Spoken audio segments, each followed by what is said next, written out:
My ஜியோவை பயன்படுத்தி உங்கள் ஜியோ எண்களை எவ்வாறு ரீவெரிஃபை செய்வது?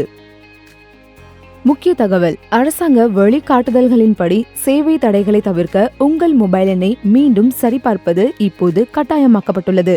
உங்கள் மொபைல் எண் மீண்டும் சரிபார்ப்பிற்காக காத்திருந்தால் மை ஜியோ ஆப்பில் மீண்டும் சரிபார்ப்பு மெசேஜை காண்பீர்கள். மை ஜியோ ஆப்பை பயன்படுத்தி உங்கள் ஜியோ எண்ணை மீண்டும் சரிபார்ப்பது எவ்வாறு என்பதை இந்த வீடியோ உங்களுக்கு காண்பிக்கும். உங்கள் மொபைல் எண்ணை மீண்டும் சரிபார்க்க இந்த வீடியோவில் உள்ள எளிய வழிமுறைகளை பின்பற்றவும். ஏதேனும் கேள்விகள் இருந்தால் எப்போது வேண்டுமானாலும் 183 என்ற எண்ணில் எங்களை அழைக்கலாம். மை ஜியோ ஆப்பை திறந்து உங்கள் ஜியோ எண் மற்றும் ஓடிபியை பயன்படுத்தி லாகின் செய்யவும். உங்கள் ஜியோ எண்ணை ரீவெரிஃபிகேஷன் செய்ய வேண்டியிருந்தால் மை ஜியோ ஆப்பில் ரீவெரிஃபை என்ற பேனரை காண்பீர்கள். தயவு செய்து ரீவெரிஃபை நவ் என்பதை டாப் செய்யவும். வழிமுறைகளை படித்து ப்ரொசீட் என்பதை டாப் செய்யவும்.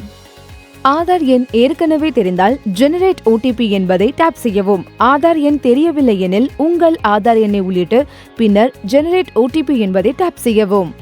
உங்கள் ஆதார் எண்ணுடன் இணைக்கப்பட்டுள்ள மொபைல் எண்ணில் நீங்கள் ஒரு ஓடிபியை பெறுவீர்கள்.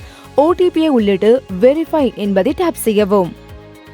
இந்த நிலையில் நீங்கள் உங்கள் புகைப்படத்தை எடுக்க வேண்டும். புகைப்படம் எடுக்கும்போது பின்வரும் குறிப்புகளை நினைவில் கொள்ளுங்கள்.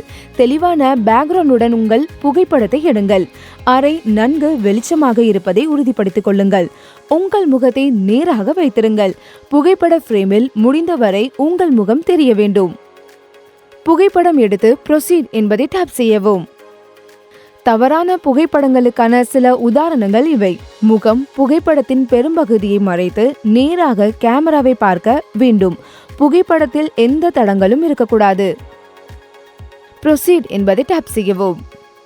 ரீவெரிஃபிகேஷன் கோரிக்கை சமர்ப்பிக்கப்பட்டு செயலாக்கப்படும். 1 மணி நேரத்திற்குள் உங்கள் ஜியோ எண்ணின் ரீவெரிஃபிகேஷன் நிலை குறித்த SMS அல்லது இமெயிலை பெறுவீர்கள்.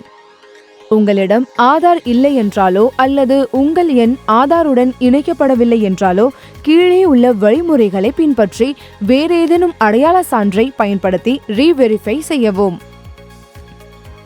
ரீவெரிஃபை நவ் மற்றும் ப்ரொசீட் என்பதை டாப் செய்த பிறகு verify using another ID proof என்பதை தேர்ந்தெடுக்கவும். ஆவண வகையை தேர்ந்தெடுக்கவும். இந்த ஆவணங்களிலிருந்து நீங்கள் தேர்வு செய்யலாம்: Aadhaar card, voter ID card, passport மற்றும் மற்றவை. கேப்சர் ஃப்ரண்ட் சைட் என்பதை டாப் செய்யவும். முந்தைய திரையில் நீங்கள் தேர்ந்தெடுத்த ஐடென்டிட்டி டாக்குமெண்டை புகைப்படம் எடுங்கள். உங்கள் ஐடி ப்ரூஃபின் முன்பக்கத்தை புகைப்படம் எடுங்கள். புகைப்படம் சரியாக தெரியவில்லை இருந்தால் ரீடேக் இமேஜ் என்பதை டாப் செய்து மீண்டும் புகைப்படம் எடுங்கள். உங்கள் அடையாள சான்றின் பின்பக்கத்தை புகைப்படம் எடுத்து ப்ரொசீட் என்பதை டாப் செய்யவும். உங்கள் புகைப்படங்கள் இங்குள்ளதை போல சரியாக தெரியவில்லை என்பதை உறுதிப்படுத்திக் கொள்ளுங்கள். தொடர்புடைய விவரங்களை உள்ளிட்டு ப்ரொசீட் என்பதை டாப் செய்யவும். இந்த நிலையில் நீங்கள் உங்கள் புகைப்படத்தை எடுக்க வேண்டும். புகைப்படம் எடுக்கும்போது பின்வரும் குறிப்புகளை நினைவில் கொள்ளுங்கள். தெளிவான பேக்ரவுண்டுடன் உங்கள் புகைப்படத்தை எடுங்கள். அறை நன்கு வெளிச்சமாக இருப்பதை உறுதிப்படுத்திக் கொள்ளுங்கள். உங்கள் முகத்தை நேராக வைத்திருங்கள். புகைப்பட ஃப்ரேமில் முடிந்தவரை உங்கள் முகம் தெரிய வேண்டும். புகைப்படம் எடுத்து ப்ரொசீட் என்பதை டாப் செய்யவும்.